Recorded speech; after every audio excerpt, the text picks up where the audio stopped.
À la version longue, cette semaine, je reçois Karel Ménard, le directeur général du Front commun québécois pour une gestion écologique des déchets. C'est un nom long titre, j'ai eu besoin de prendre mon souffle. Donc, évidemment, on va parler du système de gestion écologique des déchets. On passe à travers une multitude d'enjeux qui touchent le domaine. C'est une discussion qui part rapidement. C'est quelqu'un qui est très passionné par son domaine. Tu sais, c'est un sujet qu'on dirait qu'on réfléchit pas vraiment. On met nos poubelles, notre bac de récupération, le compost sur le bord du chemin, puis après ça, il se passe ce qui se passe, mais je pense que ça vaut la peine qu'on prenne du temps pour y réfléchir en tant que citoyen et qu'on s'investisse un peu plus dans ce dossier. Donc, je vous invite à écouter cette discussion avec Karel Ménard. On en apprend beaucoup. C'est très intéressant. Bonne émission.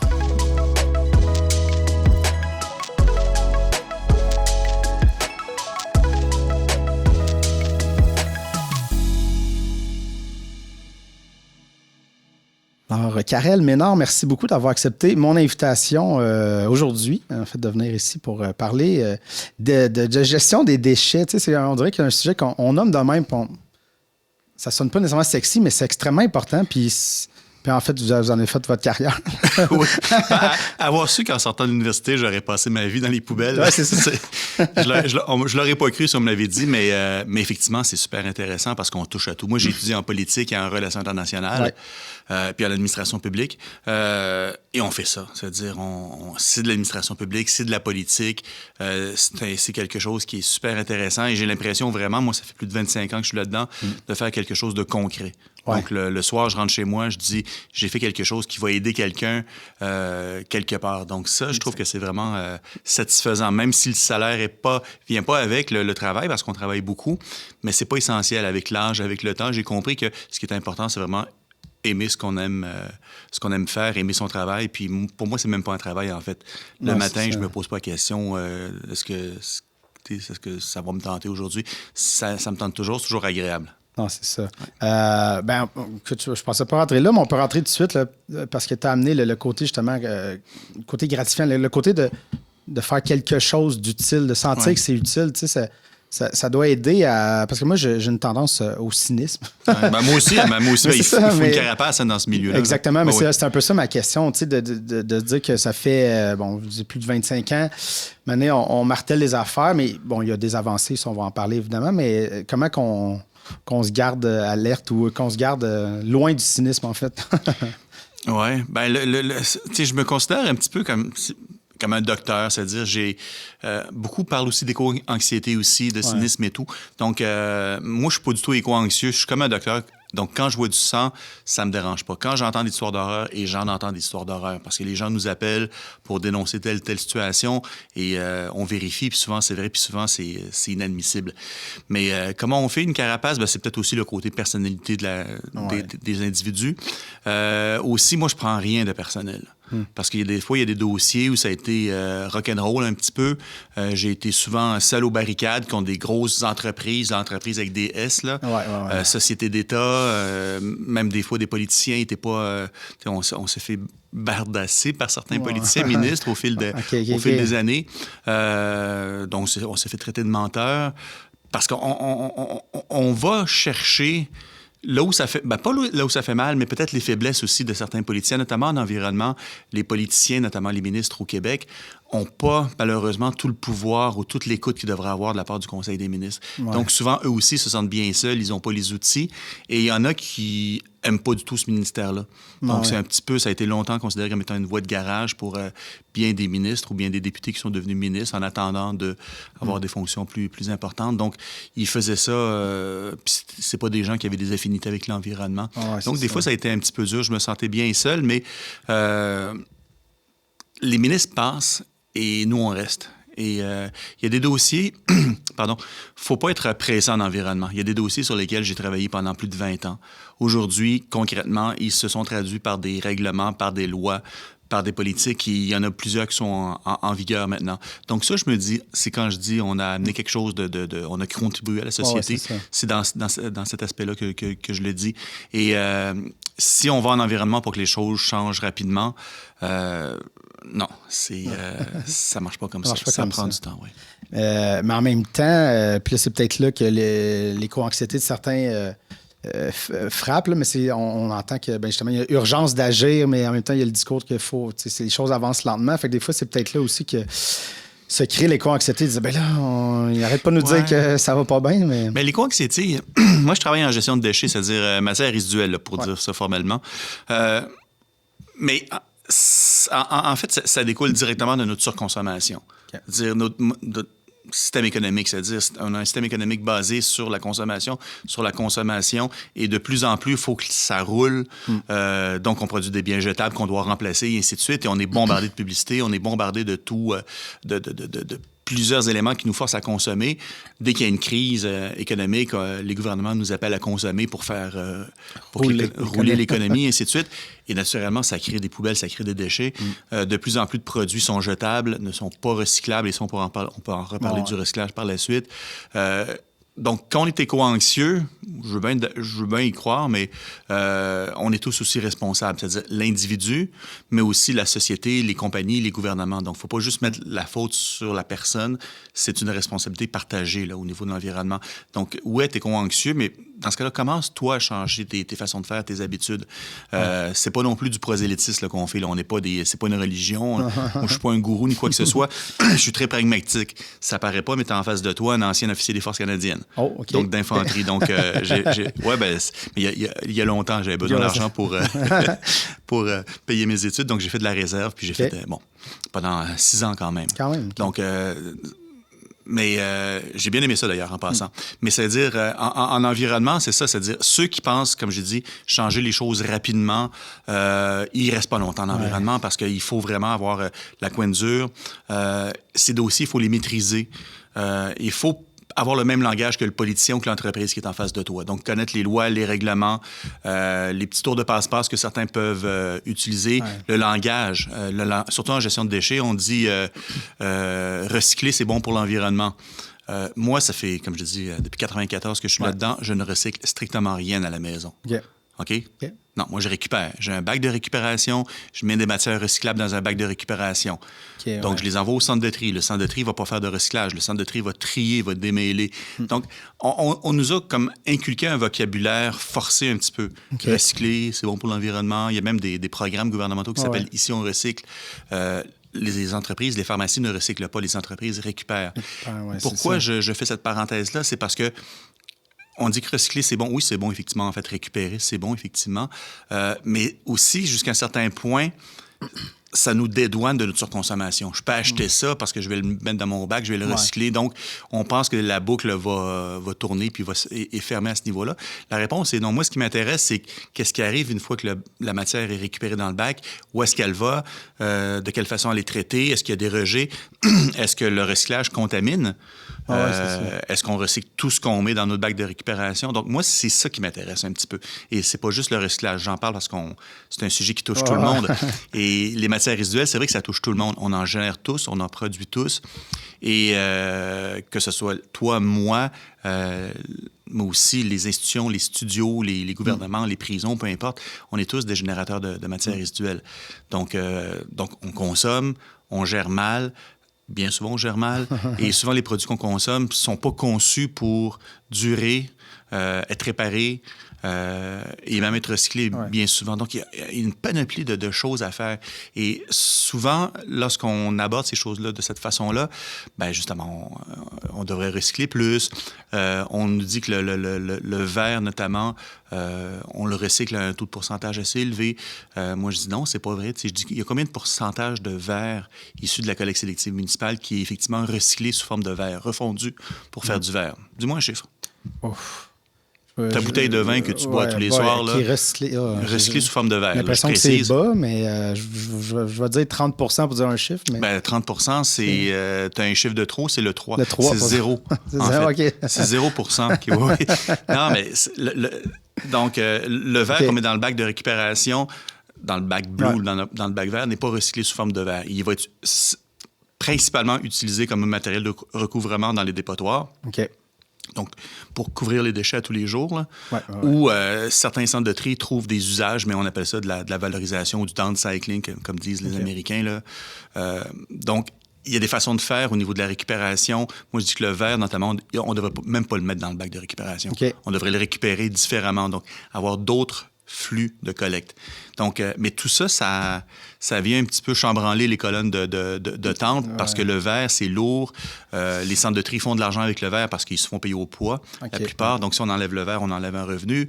Donc, la SEQ, à l'époque, était contre la consigne, notamment, parce que la consigne, c'est une façon de récupérer le verre. Mais elle ne voulait pas gérer ces 250 millions de bouteilles qu'elle mettait en marché par année. Donc, tu sais, il y avait des gros joueurs contre lesquels on se battait, puis les gouvernements ne voulaient pas toucher à ça. C'était beaucoup trop... Il y avait trop de paramètres, il y a trop de choses. C'était polarisé, en fait. Les opposants à la consigne ont polarisé ce dossier-là, justement parce qu'un gouvernement ne va pas toucher à ça, un dossier. Moi, il y a déjà un ministre qui m'a dit « Entendez-vous entre vous, puis venez me voir après ». Mais les entreprises ou des consortiums faisaient exprès de justement diviser, un petit peu polariser. Ils opposaient la consigne et la collecte sélective, alors que c'est deux façons de récupérer qui se complètent. Mais tu sais, ça prend des ans et des années. Puis les politiciens changent tous les 4 ans. Ça paraît pas, mais à chaque fois, ça a recommencé, puis ainsi de suite. Donc, c'est pour ça qu'il faut avoir... une patience. Une patience, c'est que pendant qu'on s'occupe de ce dossier-là, il y en a d'autres qui viennent, plus ponctuels, plus circonscrits dans le temps. Donc, il y a toujours quelque chose à faire. Donc, c'est pour ça que je trouve ça passionnant. Là. Écoute, avant de s'enfoncer encore plus là-dedans... Tu vois, là, je sais, non, mais c'est parfait, j'aime ça. Là, mais j'aimerais juste revenir un peu en arrière, puis revenir un peu sur les débuts en fait, du front. Ça a commencé en 91, mais comment ça s'est... organisé, en fait, comment c'est venu? C'est le Front commun, en fait, son nom l'explique, mais je vais l'expliquer pour bien faire pour bien qu'on comprenne d'où ça vient et qu'est-ce que ça mange en hiver, en fait. C'est effectivement en 91, mais déjà avant la fin des années 80. Moi, j'étais pas là, mais je suis arrivé en 94. Donc, j'étais pas tellement longtemps après. On voyait déjà poindre à l'horizon des problèmes d'importation de déchets américains. Il y avait des problématiques de pneus, notamment, de BPC. Dans les années 80, le problème environnemental, c'était pas les changements climatiques, c'était les poubelles, la gestion des déchets. Donc, ça a commencé, il y a eu en 89, il y a eu la commission Charbonneau sur les déchets dangereux.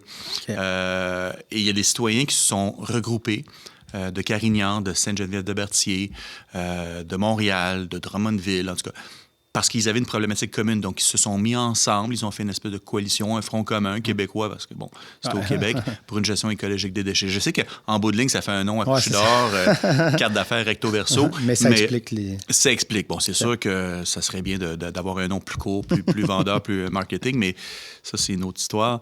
Mais ça a été ça. Et la première... revendication des citoyens, même des groupes à l'époque, c'était de demander au gouvernement une commission d'enquête comme la commission Charbonneau sur les déchets dangereux à la fin des années 80, donc avoir une enquête publique sur la gestion des matières résiduelles. Parce qu'il n'y avait rien à l'époque. On avait un règlement qui était désuet. On avait une politique de gestion de déchets de 89 qui n'a jamais été appliquée. Les gens ne la connaissent même pas, s'en souviennent même pas parce qu'elle a été publiée, mais elle est tout de suite passée dans le beurre, mise sur les tablettes, puis elle a été submergée de poussière. Donc, on voulait avoir un cadre plus structurant, puis avoir vraiment des lois plus fermes au niveau de la gestion des matières résiduelles, au niveau de la planification, mais aussi au niveau des dépotoirs d'élus, d'enfouissement technique. À l'époque, ça ne s'appelait pas comme ça encore. Mais on voulait que ça soit encadré parce que c'était vraiment un dossier qui devenait de plus en plus important. On voyait de plus en plus de matières résiduelles, des petits dépotoirs achetés par des grosses compagnies qui devenaient... Ils avaient des droits acquis, mais sur de très longues périodes. Et on voyait que ça allait devenir le Far West. C'était le Far West, mais ça allait le devenir encore plus. Là. Donc, on a eu la fameuse commission. En fait, c'était pas une commission d'enquête à l'Assemblée nationale, mandatée par l'Assemblée nationale, c'est une commission du BAP. Mais quand même, c'est une commission qui a commencé en 96, qui a fini en 97, 2 ans, la commission Journaux, qui a fait un gros rapport du BAP, du Bureau d'audience publique sur l'environnement, et en 97. Et nous, un de nos rôles, ça a été de faire en sorte que ce rapport-là ne demeure pas sur des tablettes. Donc, on a poussé auprès du gouvernement de l'époque pour qu'ils mettent en application ce que le rapport du BAP le disait. Et ils l'ont fait. Donc, à l'époque, le gouvernement a mis sur pied sa deuxième politique, mais la première politique d'envergure qui a été appliquée, la politique québécoise de gestion des matières résiduelles. Donc, il y a eu beaucoup d'éléments intéressants dedans, beaucoup d'autres moins. Certains vont dire que ça n'allait pas assez loin, que les mesures étaient des fois pas optionnelles, mais non applicables. En tout cas, peu importe, mais on avait quelque chose. On avait un cadre, on avançait. Oui, ça prend une base aussi. Ben, c'est ça. On était ancré. Là, on pouvait juste aller vers du mieux. En tout cas, moi, c'est comme ça que je le voyais. Donc, mais on partait de loin aussi. Donc, des fois, on travaille beaucoup, il se passe rien, on recommence. Là, on avait vraiment quelque chose sur lequel on pouvait construire. Puis la politique existe toujours, elle est toujours en vigueur. C'est sûr qu'elle a été bonifiée, améliorée, et de la politique a découlé beaucoup de règlements aussi, ou de stratégies gouvernementales. Yep. Bon, donc, il y a eu beaucoup de ramifications avec ça. Des règlements qui visent notamment la responsabilité élargie des producteurs. Okay. Je sais que ça ne dit rien, ça ne dit rien à personne, mais c'est des programmes, si on veut, qui responsabilisent les producteurs qui mettent en marché, par exemple, les produits électroniques, la peinture, les huiles moteurs, des choses comme ça. Donc, on paye un éco-frais, ce qui n'est pas une taxe. Donc, on paye un montant qui est déterminé par l'entreprise privée, qui sert ensuite à faire en sorte que l'entreprise privée finance ses propres programmes de récupération et ses propres programmes de recyclage. Okay. Donc, le gouvernement a dit, vous mettez quelque chose sur le marché, vous en êtes responsable du berceau, de la conception, jusqu'à sa réintroduction, si on veut, parce qu'on veut que ça... ou sa disposition sécuritaire, mais ou sa réintroduction dans un cycle de production. Donc, c'est la responsabilité élargie des producteurs, la REP. Ça, c'est un des principes qu'on a au Front commun. Déjà, dès 1991, on a 4 principes qui sont la régionalisation, c'est-à-dire chaque région... chaque région, c'est pas à couper au couteau, mais grosso modo, c'est tes poubelles, tu les gardes chez toi. Oui, mettons les MRC. Les MRC ou les régions administratives, parce que les MRC, on a une centaine au Québec. Avoir 100 dépotoirs, ça devient compliqué. Non, c'est ça, mais puis des fois, mais c'est vraiment... L'idée, c'est par région administrative. Puis des fois, par région administrative, ça peut se subdiviser. Comme pour la Rive-Sud, il n'y a pas de dépotoir sur la Rive-Sud. Il y en a un, c'était à Sainte-Cécile-de-Milton, à côté de Granby. Je ne suis même pas sûr que ce soit Montérégie. C'est peut-être juste à la frontière. Donc, ça serait peut-être intéressant qu'on ait des lieux d'enfouissement technique en Montérégie. Parce qu'actuellement, sais-tu où vont tes poubelles? Aucune idée. C'est ça. Donc, et ça ne fait pas en sorte que ta municipalité ou tes concitoyens se responsabilisent parce que c'est pas chez vous. Exactement. Donc, la régionalisation, ça fait en sorte que c'est chez toi. Puis, on veut pas que les dépotoirs problématiques dont on parle à l'occasion, les reproduire, par exemple, à Montérégie. Il y a d'autres façons de gérer ou d'éliminer les déchets là, de façon plus intelligente et plus sensée et plus respectueuse de l'environnement. Mais c'est justement là que je voulais aller, parce que je me disais, là, avant de parler de la gestion écologique, mais il faudrait parler de la gestion peut-être non écologique, de faire peut-être le portrait justement de ça, parce que c'est ça, on met des choses à poubelle, puis même le recyclage, mais surtout aux poubelles, on met ça, puis ça part dans le camion, puis là, on fait, je sais pas, il y a comme on se distancie... de ça, tu sais. Puis on ne sait pas ce qui se passe, puis on ne sait pas vraiment l'étendue. Tu as entièrement raison. C'est un des problèmes. C'est pour ça que la régionalisation, au moins, ça nous permettrait de voir puis de prendre part, si on veut. Tu sais, les poubelles, personne ne va en parler. Un élu ne va pas se faire élire parce qu'il va dire « je vais créer un dépotoir dans la région ». Mais il devrait peut-être essayer. Mais pas juste le dépotoir, mais tout ce qui va à côté. Oui, c'est ça. On chiale beaucoup si les poubelles ne sont pas ramassées. Ils vont se faire talonner les maires, les mairesses. Exactement. Mais c'est ça. Mais après ça, qu'est-ce qui vient avec le sac? Là, ça, qu'est-ce qui vient avec le sac? Ça veut dire plus de 80% des poubelles vont dans le 4 dépotoirs au Québec. On a une 35-38 dépotoirs, lieux d'enfouissement technique en opération au Québec. Il y en a des petits, il y en a des publics. En fait, il y en a de plusieurs formes, si on veut, au niveau de la gestion de l'administration. Mais ça, c'est un détail. C'est pas vraiment ce qui nous préoccupe. Mais il faut savoir qu'on a 4 principaux lieux d'enfouissement technique qui reçoivent 80% des poubelles destinées à l'enfouissement de la province. Et ça, c'est un gros problème parce que quand tu reçois plus d'1 million de tonnes par année, tu peux avoir des prix qui sont bas, relativement bas. Et donc, ça encourage, si on veut, la production de déchets. C'est-à-dire, si toi, tu es une entreprise privée, tu n'as aucune obligation légale de recycler ou de récupérer tes matières recyclables. Donc, on t'offre l'enfouissement à 50 $ la tonne ou le recyclage à 120 $ la tonne. Tu vas choisir le moins cher. Si tu n'es pas consciencieux vraiment, en fait, des fois, c'est une question aussi de prix.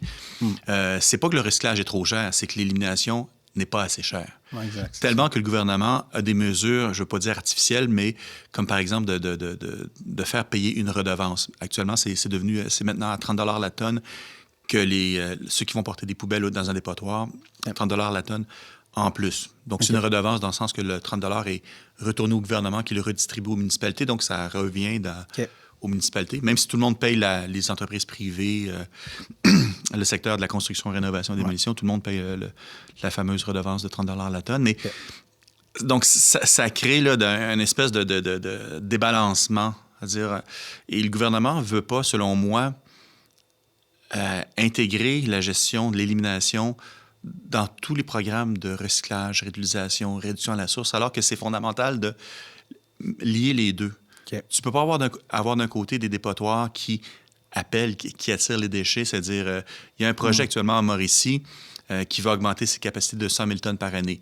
Donc, et c'est pour des poubelles de l'ensemble il est à Mauricie, donc il peut aller en Beauce, en Estrie, en Montérégie même, pour avoir du tonnage.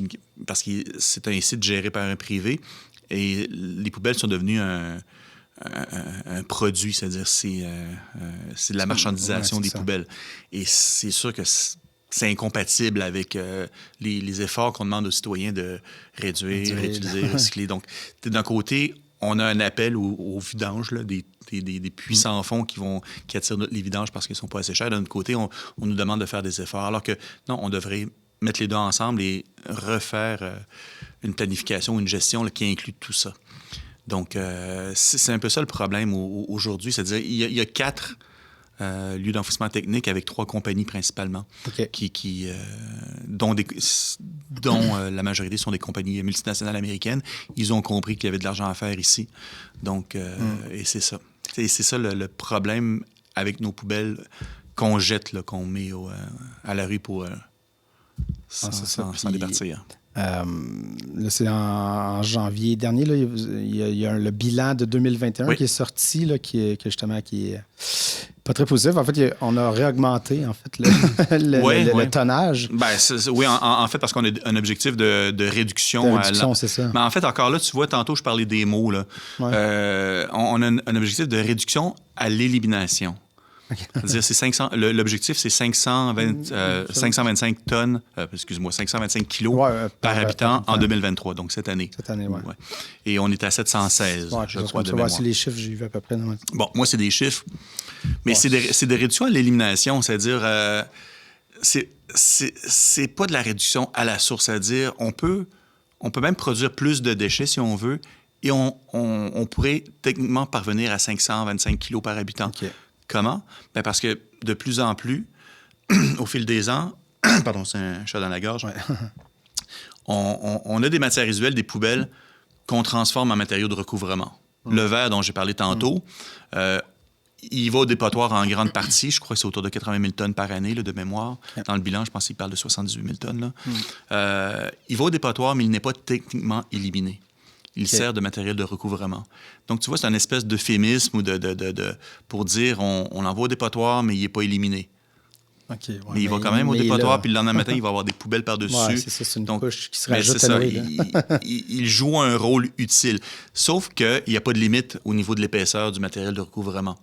Actuellement, pour chaque tonne de poubelles qu'on envoie au dépotoir, des vraies poubelles là, qui sont comptées comme éliminées, on met 500 kilos de recouvrement qui peut être de la terre, effectivement, mais qui dans beaucoup de cas, c'est des matières résiduelles. Donc, des résidus de centre de tri, des matières qui ont mal été triées, du fluff, là, des résidus de carcasses automobiles non métalliques, des tableaux de bord, des sièges, des choses comme ça. Des fines de centre de tri. En tout cas, il y a beaucoup de matières résiduelles pour lesquelles on ne se donne pas beaucoup d'efforts de recycler parce qu'on peut toujours les utiliser comme matériel de recouvrement. Donc, techniquement, sur papier, on pourrait, demain matin, augmenter les matières qu'on envoie au dépotoir, augmenter les matériaux de recouvrement à partir des matières qu'on envoie au dépotoir. Donc, c'est des vases communicants. En fait, la matière va au même endroit, mais elle n'est pas inscrite dans la même colonne. Donc, c'est pour ça qu'une réduction à l'élimination, pour moi, ça ne veut rien dire.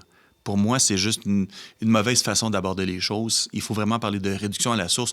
Moi, je veux savoir combien on a évité de produire une matière résiduelle. Je ne veux pas dire gérer, on peut la gérer par du compostage, par du recyclage, mais c'est vraiment éviter de la produire. On parle beaucoup de gaspillage alimentaire. Oui, c'est ça. Lorsqu'on fait du compost, pour moi, c'est un moindre mal, mais c'est pas la solution. La solution, c'est qu'il y a trop de gaspillage alimentaire à la base, aux champs, aux transformateurs, à la maison. Ouais, effectivement. Donc, on gère relativement correctement notre matière organique, mais l'idée, c'est de ne pas en avoir à gérer. Donc, c'est ça une vraie forme de réduction à la source, c'est ça. Donc, il faut faire attention parce que ça devient sémantique, technique, mais ceux qui travaillent là-dedans, ils connaissent la valeur des mots et ceux qui écrivent les lois, les règlements ou les bilans, ils savent aussi c'est quoi. Donc, on nous présente des chiffres comme quoi on est rendu à, mettons, 600 kilos par habitant, mais ça où est-ce qu'ils sont allés les tonnes qui manquent? Même chose à Montréal dernièrement, au niveau de la ville de Montréal, on a calculé qu'on avait moins, si je ne me trompe pas, moins de matière organique de récupérer pendant la pandémie. Mais c'est peut-être pas... Et puis les gens étaient, on n'est pas bon, là, on a périclité et tout. Ouais, mais c'est peut-être un bon signe, justement, ça veut dire peut-être les gens ont moins gaspillé. Peut-être. Donc, c'est un peu comme si... Moi, mes voisins, souvent, ils ont des bacs de récupération archi-pleins. Moi, j'ai un gros bac bleu à roulettes, là. Ouais. À chaque semaine. Je me dis, c'est pas bien. Non, c'est ça. C'est-à-dire, c'est pas normal d'avoir des bacs de récupération pleins à chaque semaine. C'est-à-dire que tu consommes beaucoup trop. Même si tu envoies ça au recyclage, c'est que tu consommes trop à la base. Ouais. Et moi, je préférais voir des bacs qui soient mis peut-être une fois par mois au chemin, mais pleins comme ils devraient l'être, mais pas à toutes les semaines. Pour moi, jusqu'à un certain point, c'est un constat d'échec. Parce que le recyclage, c'est pas la solution en soi. Oui, c'est utile, oui, c'est nécessaire, mais c'est pas ça qui va nous sauver, si on veut, là. C'est ça, mais ça nous dédouane. Ça nous dédouane. On le met dans le bac bleu au lieu de la poubelle. On fait, j'ai fait ma part. Oui, puis il faut aussi pas oublier ou il faut savoir que le recyclage tel qu'on le connaît au Québec a été moussé, implanté par l'entreprise privée. Okay. Donc, oui, au départ, il y avait des compagnies comme Cascade, il y avait des groupes de citoyens, mais le gros développement de la collecte sélective, c'était l'entreprise privée. Okay. Parce que, justement, ils ne voulaient pas que le gouvernement leur impose des mesures plus coercitives au niveau de la production des biens, au niveau de leur imposer une façon de récupérer, au niveau de l'éco-conception. Okay. Ça, je te parle des années 90, le début 90, mi-90. Donc, ça a été... à l'époque, c'était...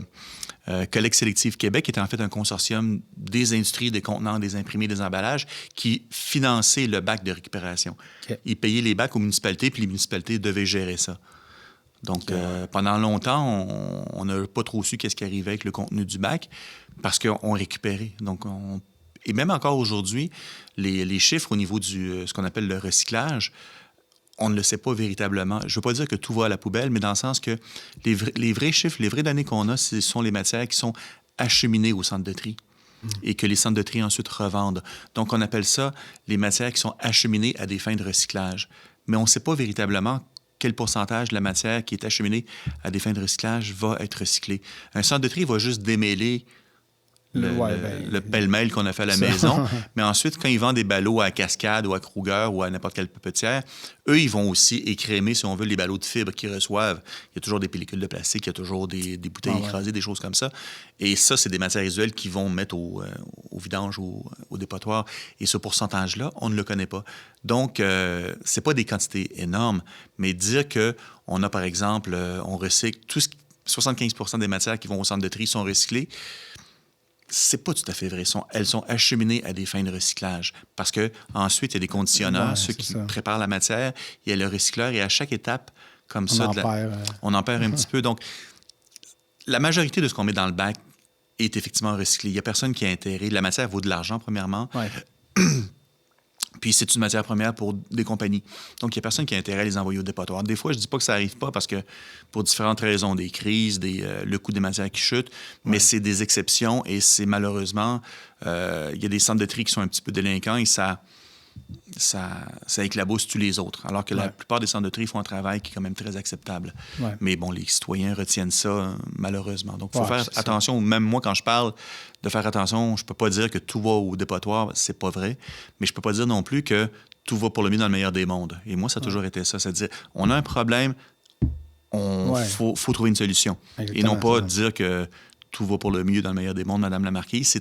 C'est un petit peu la tendance qu'on a au Québec à dédramatiser la situation. Je ne veux pas dire qu'elle est dramatique, mais elle n'est pas parfaite et des fois, on fait des coins ronds. Non, c'est ça. Puis, moi, je me rappelle, jeune, qu'on avait chez nous des bacs qu'il fallait trier nous-mêmes, qu'on départisse en tout cas le carton vers plastique. Puis je me rappelle pas quelle année, mais quand à un moment donné, ça va, mais c'est compliqué, puis ça va être juste tout dans le même. Puis après ça, on entend que là, c'est parce que c'est compliqué. Là, on met plus le bon plastique, des affaires. Mais même moi, tu sais, que mon père était très dans l'environnement. Il y avait un groupe citoyen à Sainte-Martine d'environnement, tout ça, puis qu'on était là-dedans. Mais on dirait qu'avec le temps, le fait qu'on met tout dans le même bac, je sais même plus. Puis on dirait que des fois, juste par... Ben, je sais pas, mais je vais le mettre là parce que je me dis que c'est mieux de le mettre là que... Tu sais, parce que je sais plus quel genre de plastique, parce qu'ils nous ont comme habitués à mettre tout ça là. Ben, pas ce qu'ils ont dit, mais c'est ça qui c'est devenu. Vois, ce que tu dis, c'est super intéressant, puis ça touche plusieurs aspects, effectivement. Oui, effectivement, au Québec, on a eu les bacs... en fait, même avant, dans certaines localités, ou même à Montréal, on avait des cloches de récupération. OK. Dans certains quartiers. Je parle encore jusqu'en des années 95-96. Okay, sur le plateau, il y avait des cloches, des conteneurs semi-enfouis. Il n'y avait pas encore de la collecte sélective. Okay. Puis les gens se déplaçaient, allaient porter leurs bouteilles, leurs journaux dans des dômes, là, puis c'était dans la terre. Okay. Et quand c'était plein, il y a un camion, une grue qui venait les chercher. Puis on récupérait de façon séparée parce qu'effectivement, on ne voulait pas qu'il y ait de contamination, parce que la clé pour avoir des matières recyclables de qualité, c'est avoir des systèmes de récupération par flux dédiés, c'est-à-dire pas mélanger les matières. Les centres de tri, ils sont là pour régler un problème. Dans un monde idéal, il n'y aurait pas de centre de tri. Ouais, c'est ça. Parce que les centres de tri sont juste là pour régler un problème qu'on cause à la maison, parce qu'on nous a demandé de retirer les séparateurs du bac et de tout mettre pêle-mêle. Pourquoi? Parce qu'on voulait avoir de la quantité. La quantité. Du volume. Puis dans moins de camions, mettons, on a un camion, on fout tout dedans. Bien, parce que les camions, ça, c'est un autre problème technique. C'est qu'une fois que tu récupères dans le même bac la fibre d'un côté, papier carton, puis métal, plastique vert de l'autre, il faut que ton camion aussi soit divisé. C'est divisé, c'est ça. Donc, tu as des camions qui bougeaient, mais la plupart des camions étaient séparés en deux. Puis une fois que le côté fibre était plein, papier carton, là, il y avait des journaux à l'époque, des journaux papier, ils se remplissaient, ils étaient pleins, il allait directement au centre de tri, mais avec l'autre partie vide. Les centres de tri aussi, il fallait qu'ils soient conçus avec deux façons de trier. Parce que si tu remets tout ça ensemble, et vers la fin, c'est ce qui se passait, c'est-à-dire les centres de tri mettaient tout ensemble, puis ils triaient la matière qu'on avait déjà séparée.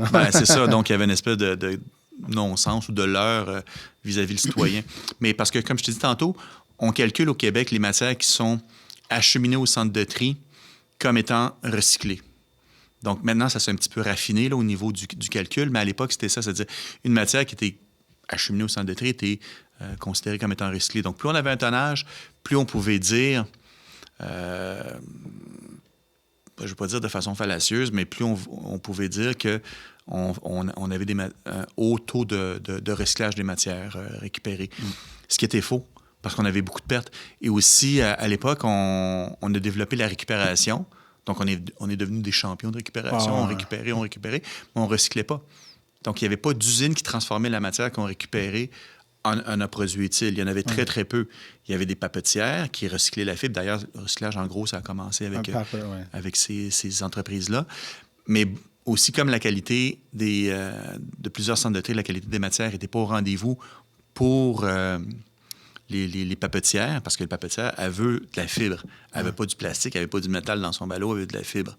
Quelqu'un m'avait déjà dit, si j'ai du verre et du papier, puis je fais du papier de toilette, mes consommateurs ne vont pas aimer ça. Donc, mais c'était pour illustrer que il y a des contaminants que les papetières ne veulent vraiment pas avoir. Donc, on a commencé à exporter. Les marchés à l'exportation étaient là à l'époque. On parle de fin 90-2000, parce que là-bas, ils faisaient un surtri. Donc, c'était souvent des gens mineurs qui retriaient à la main les matières qu'on leur envoyait. Et puis, ils tiraient les bonnes choses, les bons plastiques, les bons papiers. Le reste, on ne sait pas qu'est-ce qu'ils faisaient. Bon, on le sait, là, soit ils brûlaient, soit ça allait dans l'environnement directement, dans la nature, qui se retrouvait dans les eaux. Là. C'est le plastique qu'il y a dans les océans. Dans les océans, là, c'est notre plastique à nous. Là. C'est pas On accuse aussi la Chine ou des pays de cette région-là de. Ben exactement, ça veut dire, on leur envoie des bouteilles d'eau. C'est fou, ils pensaient à ça. C'est autre chose. On jette au recyclage, puis on va ça dans un bateau, je ne sais pas comment ils l'envoient là, mais sûrement en bateau, mais je veux dire, tout ce voyage-là, aller là-bas. Ouais. Puis leur tri, tu sais, c'est fou. Pense aussi à ce que tu achètes, c'est-à-dire il y a beaucoup de choses que tu achètes qui revient. C'est-à-dire qu'on a voulu mondialiser l'économie, les marchés, ben, c'est ça que ça donne. Ça veut dire on fait travailler des petits-enfants de 8-10 ans dans des conditions innommables. On a en tête là, en Afrique avec les pays, pas les pays, mais les produits électroniques. Là, on ne parle pas des matières qui vont dans le bac, mais on a tous en tête déjà vu des documentaires comme ça où les gens brisent avec des marteaux des écrans de télévision pour retirer la bobine de cuivre, des choses comme ça. C'est la même chose qui se passe avec les matières recyclables de moins en moins souvent parce qu'il y a eu des fermetures, des restrictions, des fermetures de marché, mais ça se passe encore. Et tout ça, c'est parce qu'on récupère, on consomme trop, on récupère tant qu'à moi de la mauvaise façon. Dans ta question, c'est-à-dire la meilleure façon de récupérer, c'est trier à la source. Ouais. La consigne, c'est une façon de récupérer de matière, le verre, l'aluminium, le plastique, à la source. Ouais. Une fois que la matière est mise dans la gobeuse, la bouteille est mise dans la gobeuse, pas besoin de la trier, pas besoin de l'envoyer au centre de tri. Ça, c'était des arguments de centre de tri, de dire « Oh, ben, de toute façon, on va devoir... ça s'en va au centre de tri. » Non, elle est déjà triée dans ta gobeuse. Puis ensuite, elle va directement chez le conditionneur qui va la préparer au recycleur. Donc, on saute une étape. On saute une grosse étape. Et tu as une matière qui est pure, qui est exempte de contamination et elle ne contamine pas les autres. Oui, aussi. Donc, mais tu sais, quand moi, je m'occupais de la consigne, on disait t'es contre la collecte sélective. Je dis non, parce que collecte sélective, c'était associé au recyclage. Donc, moi, je me suis fait accuser d'être contre le recyclage. Non, la consigne permet justement la récupération pour la réutilisation, comme les bouteilles de bière, et aussi pour le recyclage. Et, donc, et pour la valorisation, si tu veux faire de la fibre de verre avec ta bouteille de vin, si tu veux, c'est possible de le faire. Donc, la consigne permet de faire de la réutilisation, du recyclage puis de la valorisation, alors que pour le verre, notamment dans le bac de récupération, c'est juste de la valorisation que tu peux faire. Ouais. Donc, la consigne a beaucoup d'avantages. Et tu peux faire... Une fois que tu récupères un contenant, tu peux tout faire avec. Mais parlons-en de la consigne des bouteilles. Là, c'est le vin, les bouteilles de vin, en fait, qui est rentré. C'est quand ça a passé? Là, le règlement, ça fait... en fait, maintenant, le règlement a été adopté, il a été gazetté, tout ça, il est en vigueur. C'est le 1er novembre 2023. 2023. À Châteauguay, ici, vous avez déjà eu cette... au printemps dernier, je pense qu'il y a un an, un centre de dépôt automatisé là, pour les... qui n'était pas loin, en fait, mais la SAC est à côté du Exactement. Là, mais je les ai toutes faites au Québec. J'étais venu ici l'essayer. Là. Et il faisait chaud dedans, par exemple. C'est comme une serre. Là, OK, oui. C'est ça, je ne l'ai pas vu. Est-ce que c'était en phase pilote? Oui, c'est en phase pilote, c'est ça. Parce qu'il y avait ça qui me mélangeait, parce que je n'entendais parler, la consigne de vin rapportée, mais là, j'étais comme... je suis un bon client de la SAC. Mais j'ai des bouteilles, mais là, je suis comme, je vois pas où. Là, c'est ça. Ouais. C'est ça. Fait que là, c'était en test. Fait que dans le fond, c'est en novembre. Prochain, le 1er novembre. C'est ça, là, mais c'est pas juste les bouteilles de vin. Les bouteilles de vin, en passant, là, pour ceux qui nous écoutent, là, ça va être 25 sous la consigne. Okay. Donc, ça commence à faire beaucoup. Ça veut dire que ça va être un bon incitatif là, économique pour retourner ces bouteilles. Donc, il y a déjà des compagnies qui se forment actuellement pour récupérer les bouteilles de vin dans les magasins, dans les restaurants principalement. En échange, ils gardent un pourcentage de la consigne parce que si tu récupères, je sais pas, 100 bouteilles de vin, c'est 25 $. Donc, si tu développes ton réseau, tu peux faire de l'argent assez... tu fais le tour. Puis à Montréal, mettons, il y en a deux... Assez rapidement. Quelques restaurants à côté de l'autre, ça peut monter. Mais c'est pas juste les bouteilles de vin, c'est en fait tous les contenants de boissons prêtes à boire. OK, ouais. Tout. C'est-à-dire que ce soit les bouteilles d'eau, les bouteilles de jus, la bière, peu importe le contenant, le lait. OK. Mais tout ce qui est boîte en carton, le lait, les tétrapacks, les contenants multicouches, en fait, ça va être dans 2 ans. OK. Donc, et la consigne va être de 10 sous pour tout ce que je viens de nommer, à part les bouteilles de vin. Qui sont... Donc, ça va être les canettes de Pepsi, de Coke, ça va être 10 sous. Bouteilles d'eau, ça va être 10 sous. Donc, c'est sûr qu'au magasin, ceux qui achètent des caisses de 48 bouteilles d'eau, ça va être 4,80 $ de plus à la caisse. Mais qui vont récupérer. Vont récupérer quand ils le ramènent. C'est ça. Mais l'idée de la consigne, c'est ça aussi, parce que les bouteilles d'eau, les derniers chiffres officiels, le chiffre date d'il y a plusieurs années quand même, mais le taux de récupération des bouteilles d'eau, c'était moins de 30 %. Les bouteilles d'eau qu'on met dans le bac de récupération. Et l'équivalent consigné, les bouteilles de boissons gazeuses en plastique, c'était autour de 72 %. Donc, la récupération... C'était des bouteilles qu'on pouvait directement acheminer chez le recycleur là, sans passer par l'étape du tri.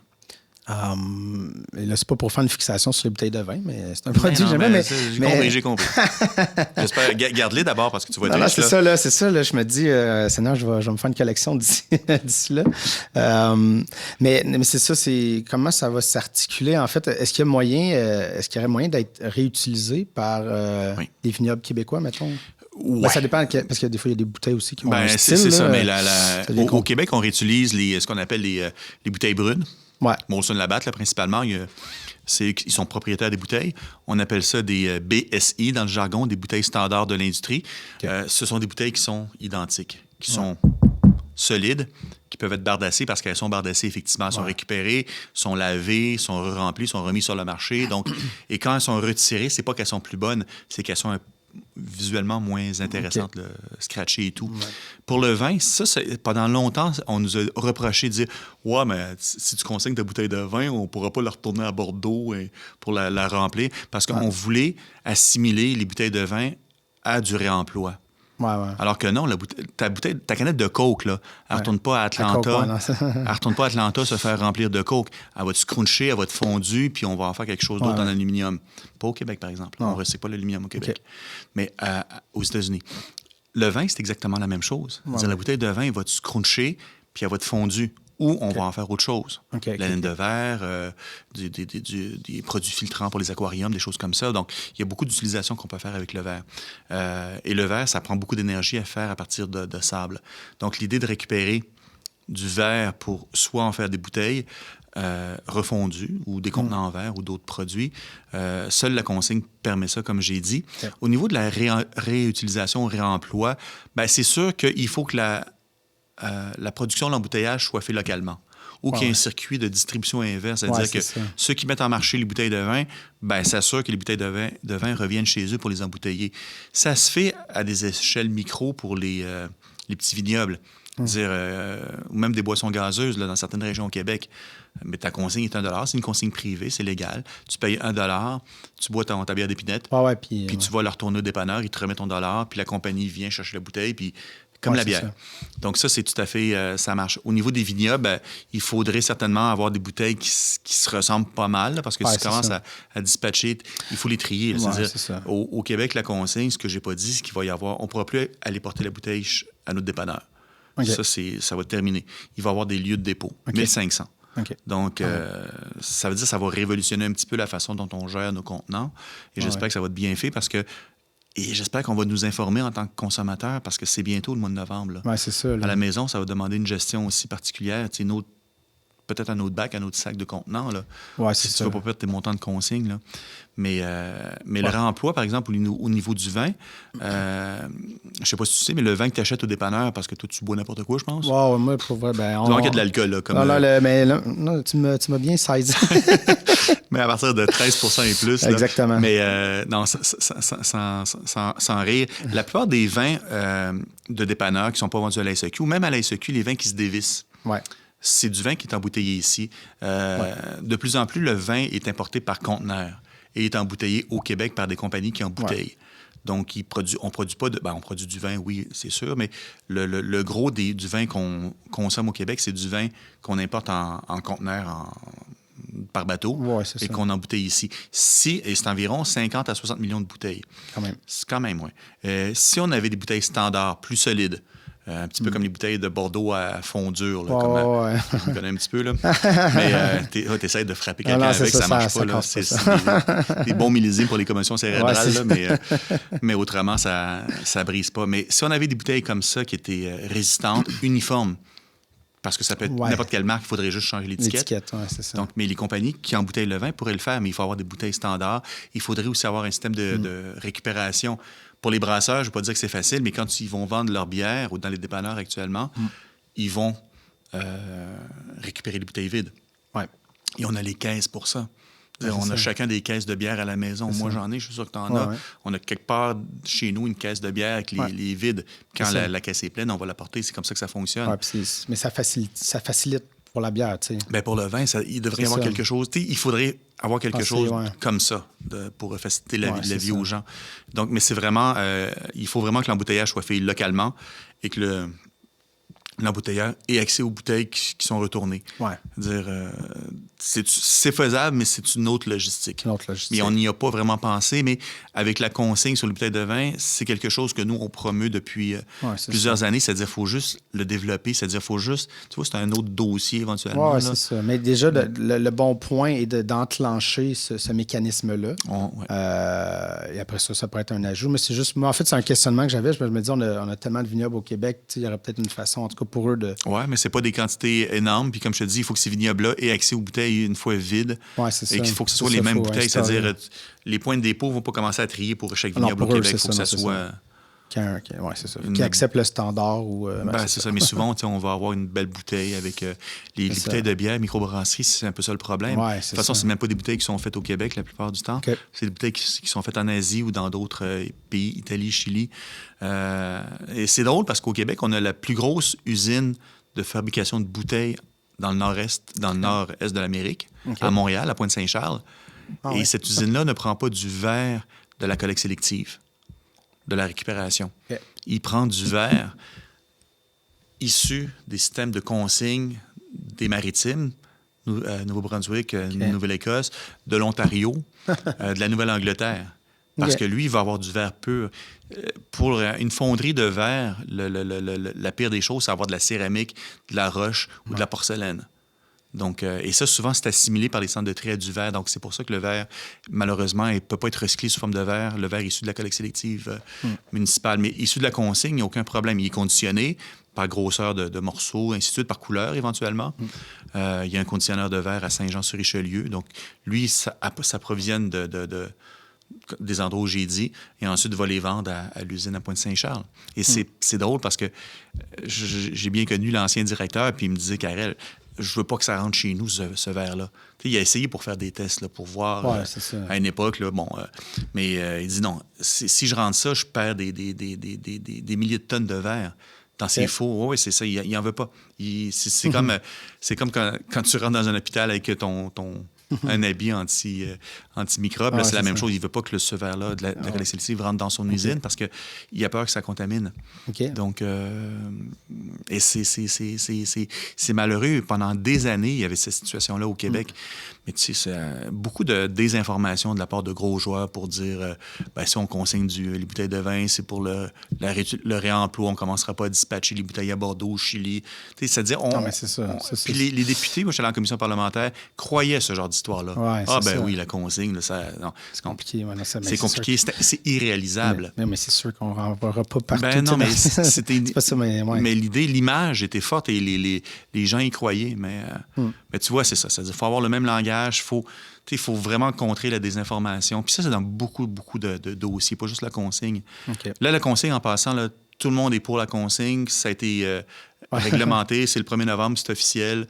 Ce que j'ai dit, là, c'est canné. Là. En tout cas, moi, j'ai une bouteille de champagne au bureau qu'on pensait boire à l'annonce. Là, on va attendre le 1er novembre. Puis on ira la porter dans une gobeuse, puis là, on va fêter ça.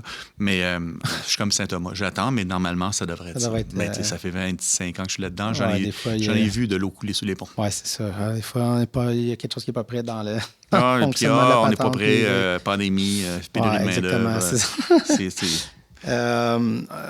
Tu as mentionné à travers l'émission la réduction à la source comme étant le point à attendre, le truc à se mettre en tête. Je comprends l'idée de moins consommer, mais il y a quand même une partie qui est aussi, j'ai l'impression, en dehors des mains, de mes mains, mettons. Oui, l'idée de j'ai le choix d'acheter, pas acheter, ça, je comprends, mais il y a une production qui est là, qui est suremballée, puis ça devient des fois compliqué à éviter.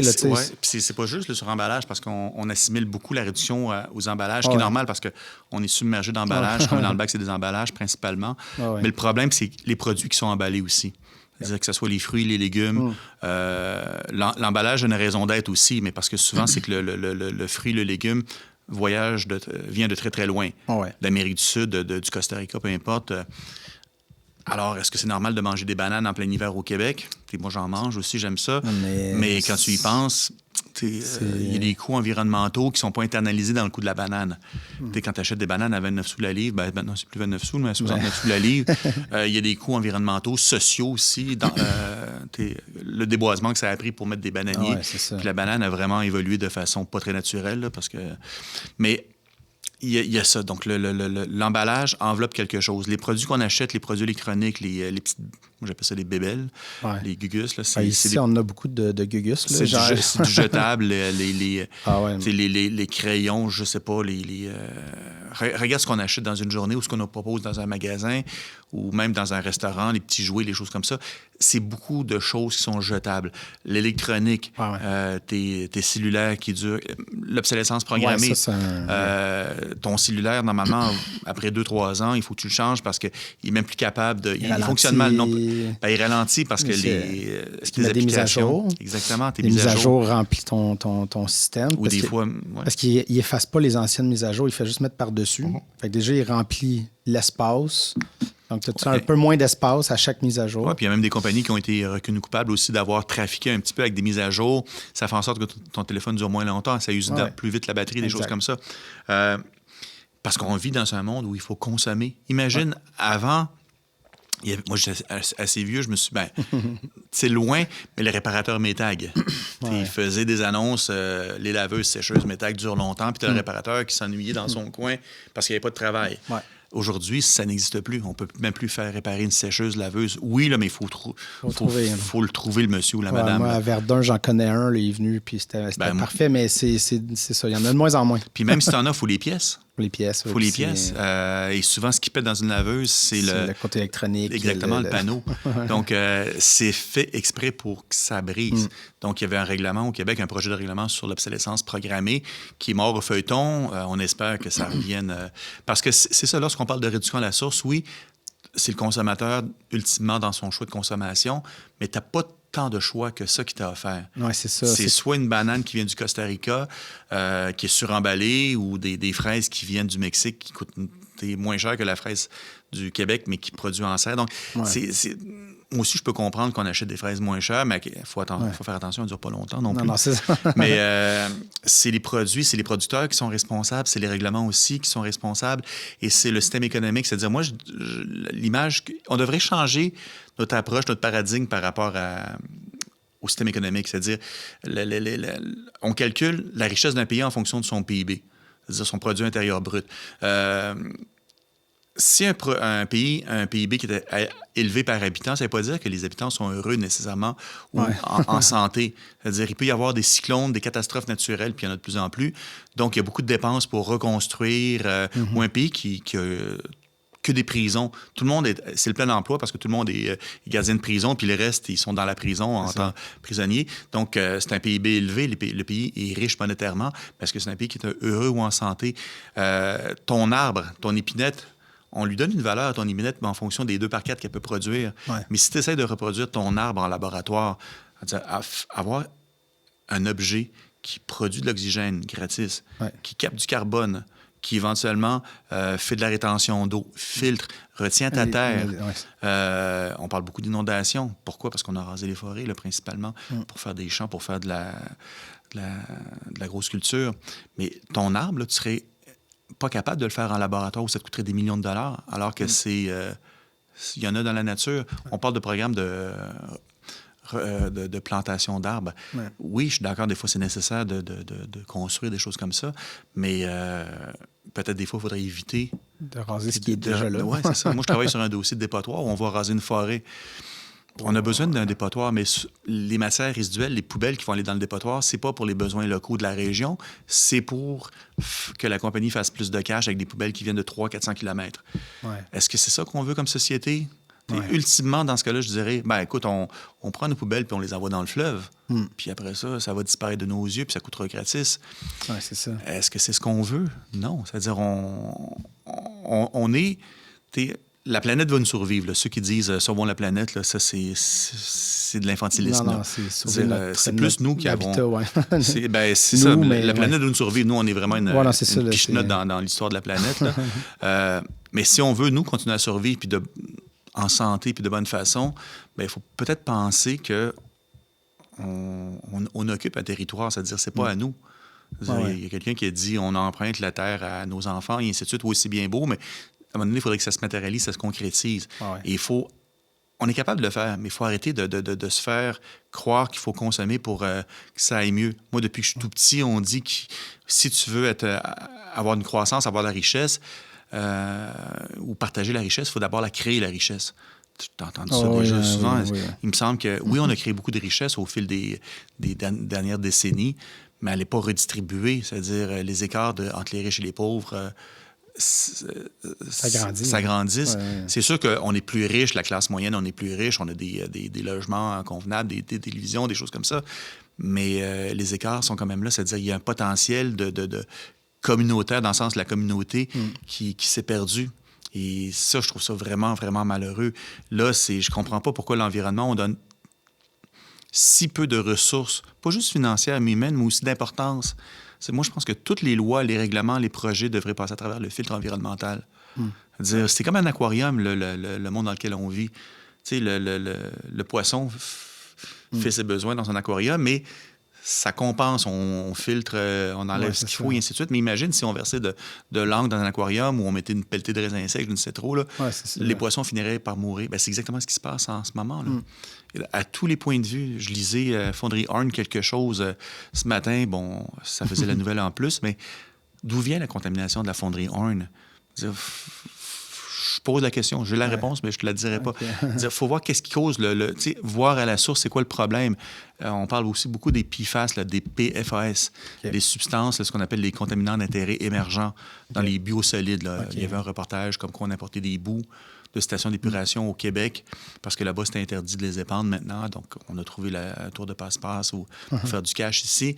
Et les PFAS, c'est des produits qui sont éternels, c'est comme ça qu'on les appelle, mais ils s'accumulent dans l'organisme et on les retrouve partout. Il y en a sur le micro, il y en a sur la table, il y en a dans l'eau, il y en a dans mon chandail.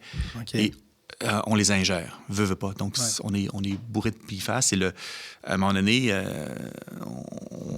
on en subit les conséquences. C'est-à-dire, il y a des nouvelles maladies qui apparaissent, des mutations génétiques. Il y a beaucoup plus d'êtres vivants de sexe féminin dans certaines régions qui apparaissent parce que ça, c'est reconnu que c'est les polluants qui ont causé ça. Donc, tu as beaucoup plus de malformations, de maladies aussi dégénératives.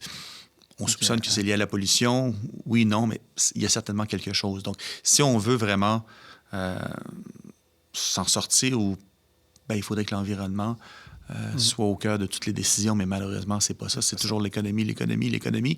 Et pour moi, ça se mange pas un billet de 5 $. Non, j'allais dire $1. Ça trahit un peu. Ça trahit un peu, effectivement. Mais ça, c'est pas moi qui l'ai inventé, cette phrase-là. Là, mais c'est vrai, c'est-à-dire on peut pas boire non plus de l'essence, quoi. C'est ça. Mais... c'est tout le temps qu'on avait. Déjà? Ça passe vite, hein? Ça, c'était juste la première question. Je sais, c'était comment vas-tu? Comment vas-tu? 1 heure plus tard. Non, mais c'est ça, on va peut-être laisser un peu là-dessus. Je trouve que c'était une belle fin aussi, ce résumé-là. Puis peut-être de dire aux gens de penser plus loin que je mets le sac au bout de ma cour à part, mais de dire qu'on a aussi, en tant que citoyen, d'aller dans les assemblées, les MRC, puis de s'impliquer, puis de demander, en fait, des questions et de... Parce que si les citoyens s'impliquent puis se poussent dans quelque chose, ça va amener des changements, ça va amener... C'est comme ça que les choses changent aussi. Puis il faut décloisonner les sujets parce que là, on est tous dans les changements climatiques. Oui, c'est ça. Et pendant qu'on parle des changements climatiques, on parle beaucoup, mais il ne se passe pas grand-chose. Là. C'est un sujet idéal pour moi, pour les politiciens, les changements climatiques. Ouais. On est tous responsables, mais concrètement, on ne fait pas grand-chose. Alors qu'il y a d'autres sujets, la santé, l'environnement, les poubelles, l'eau, qui sont vraiment mis de côté pendant ce temps-là. Donc, tout est interrelié aussi. Yes. Merci beaucoup. J'ai vraiment apprécié notre discussion.